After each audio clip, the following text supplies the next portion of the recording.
Hello, welcome back to our channel. I am Cheryl. And I'm Jesse. And in today's video, we are going to be talking about the 10 most surprising things that we learned buying a home in Amsterdam. This video is part of our Buying a Home in the Netherlands series that you may have seen a previous video where we shared that we bought a home in Amsterdam. Yay! This was just literally a couple months ago, fresh. So we want to give you guys like hot tips to know before you decide to buy your home. All right then. All right, let's get into it. Number one, there's only one website or one main website to use when looking at home listings, and that is funda.nl. Now, actually, I know there's only one, and that's the one that people mostly know. I actually read that there was a second one. We didn't use it, so we're not gonna recommend it. I saw it in some websites that there is a second one, but mostly everyone uses funda.nl. But your real estate agent might be able to look for listings for you that have not been posted into any public forum yet.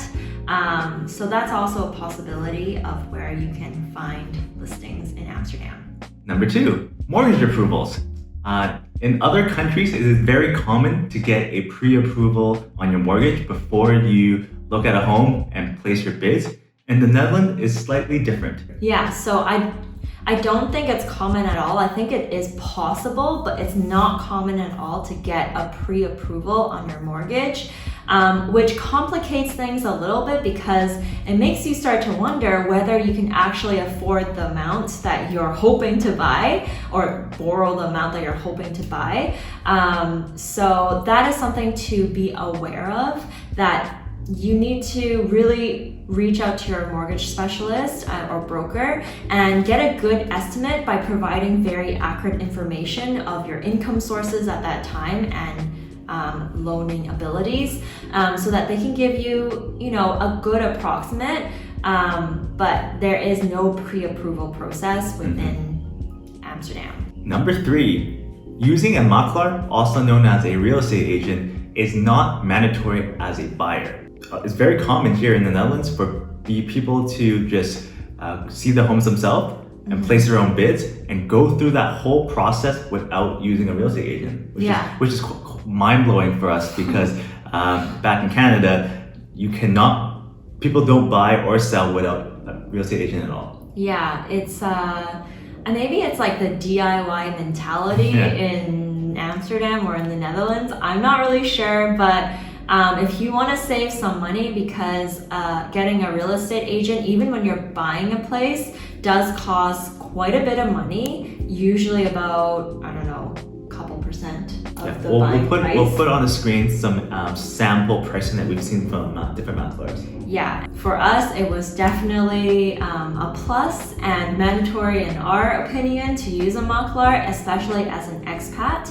But do know that it is optional, so you do not have to do it. You can do everything yourself if you feel confident in your own skills. All right, so the fourth most surprising thing about buying a home in Amsterdam is that all of your interest payments and a lot of the home buying fees in the beginning of the process are all deductible on your income taxes. Yeah, so super crazy and a great perk. So everything from the payment that you're paying to your mortgage broker, to your notary fees, basically like all of the mandatory home buying fees in the beginning, including all of the interest that you're paying on your mortgage month over month, that will be able to be deducted off your income. So I think it's just a great perk for home buyers, and I think it's like a benefit really. Just a reminder, your makelaar fee is not tax deductible because it's not a mandatory service.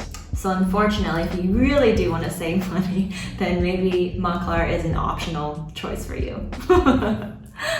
Number five, if you also want to save money, there is a way to save some money on your home purchase. If you are under the age of 35 and your home purchase price of the place that you're buying is 400K or less, you save on the 2% transfer tax. Yeah, so if you're buying any home in the Netherlands, there's a 2% transfer tax, 2% of the buying fee or the purchase price. So that 2% can be completely omitted.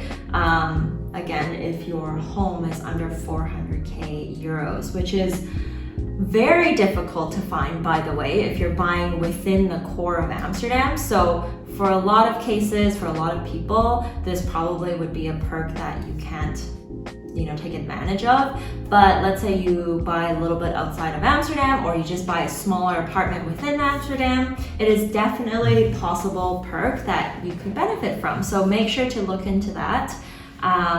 See if you can omit that 2%, because that's a couple of $1,000s right there that you save. Yes.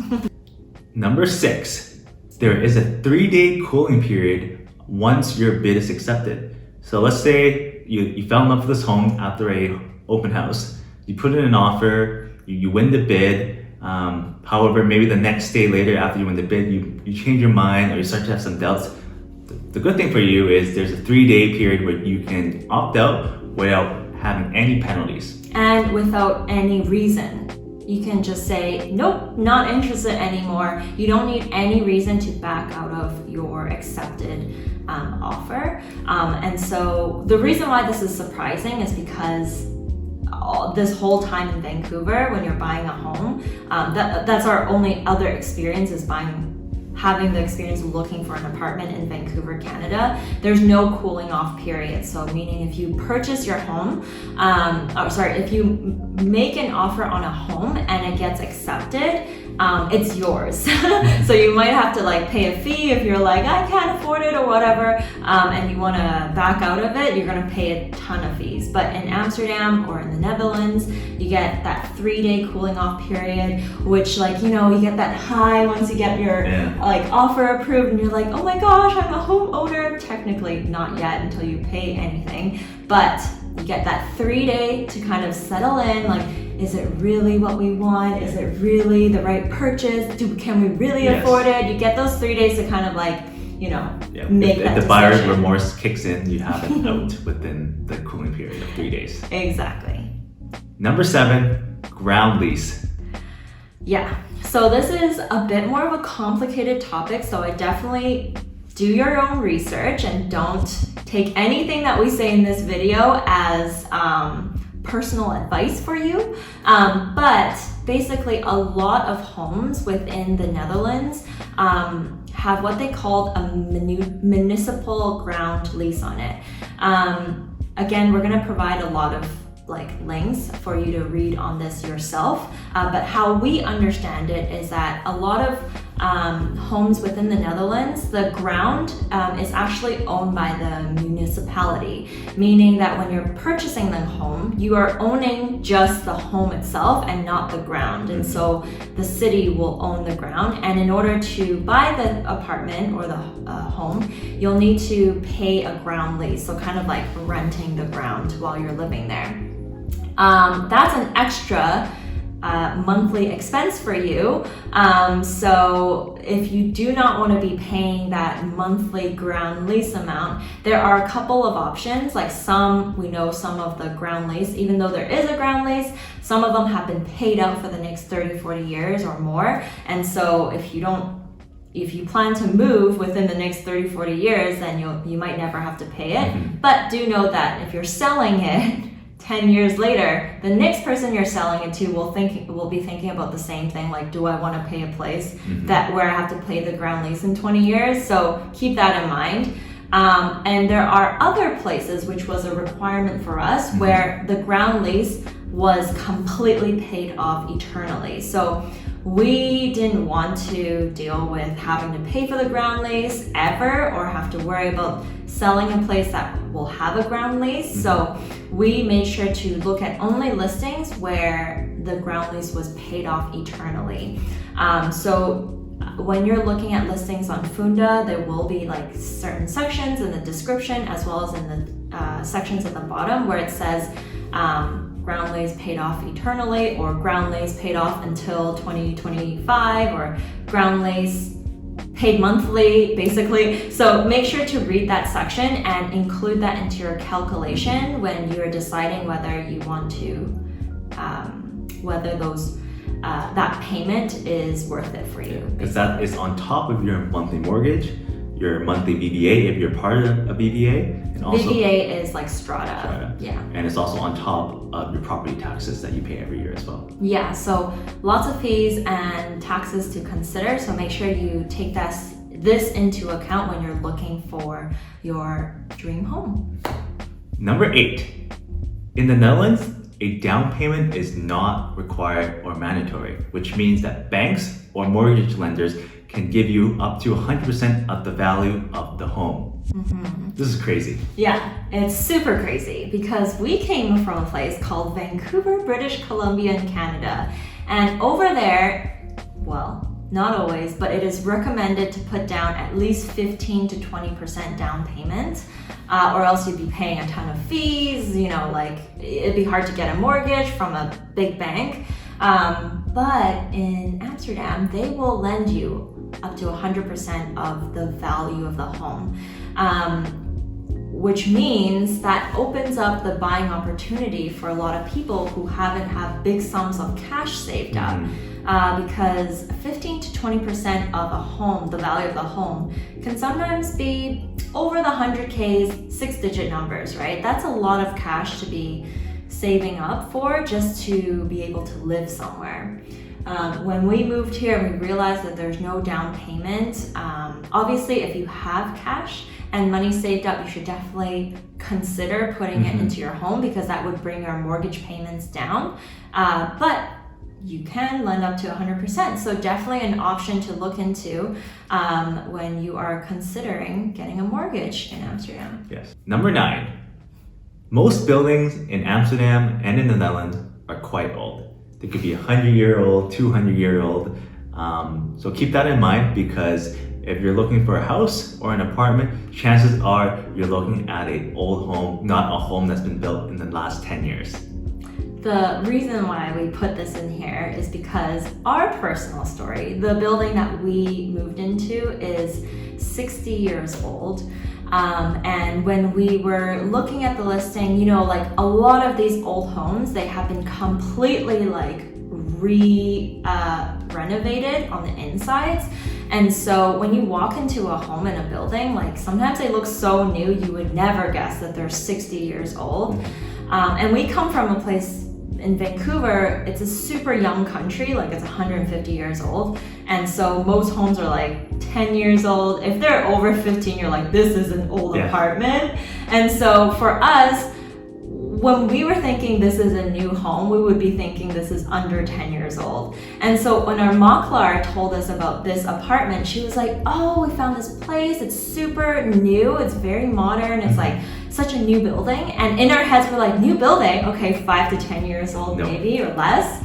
It was 60 years old. And we're like, in my head, I was like, did she read the year wrong or something?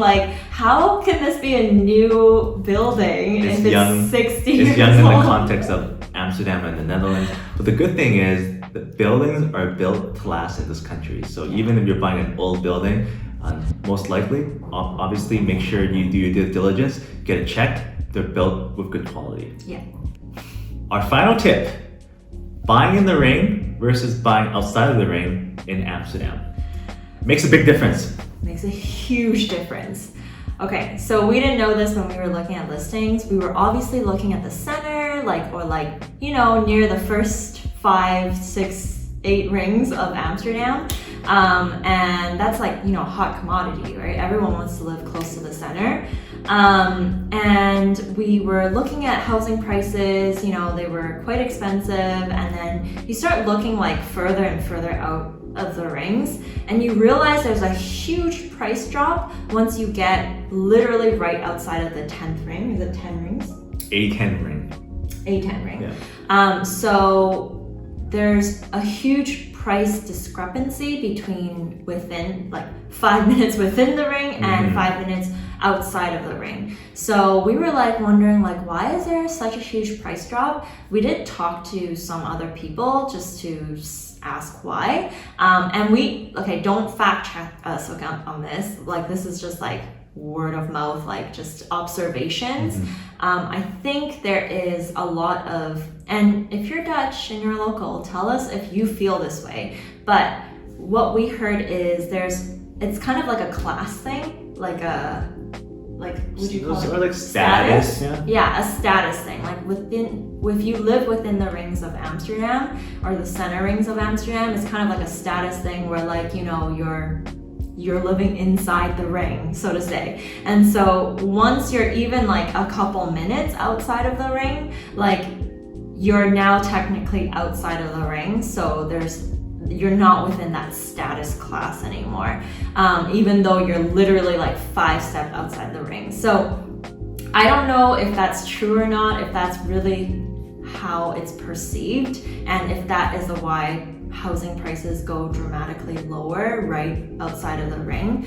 But if you don't care about status and you don't care about, you know, any of that perception, I mean, you should look, you know, somewhat outside of the ring. It's not that much farther. I mean, like you can, like 10 minutes versus 20-minute bike ride is a huge difference in prices. So if you don't mind that 20-minute or 30-minute bike ride outside of the center of Amsterdam, prices are still relatively a lot better. More reasonable. More reasonable. You can get more space if you're slightly outside the ring. So if space is important to you, more bedrooms is more important to you, strongly consider living slightly outside the ring. Yeah, and that's it. That is our 10 most surprising things that we found out when we were buying a home in Amsterdam. I hope you guys enjoyed that video, and if you did, please like, subscribe to this video and hit that notification bell. This year, we are in hopes to reach 1,000 subscribers, so if you want to help out with our goal, then please subscribe if you've been watching, and if you enjoyed this video. We actually have a ton of videos about the same topic of buying a home in Amsterdam coming really soon. It's a whole series of our whole buying process, furnishing and renovating, and all of the tips all around that. So if that is something of interest to you, then remember to ring that notification bell, and I think we'll see you in the next video. See you later. All right. Thanks for watching. Bye.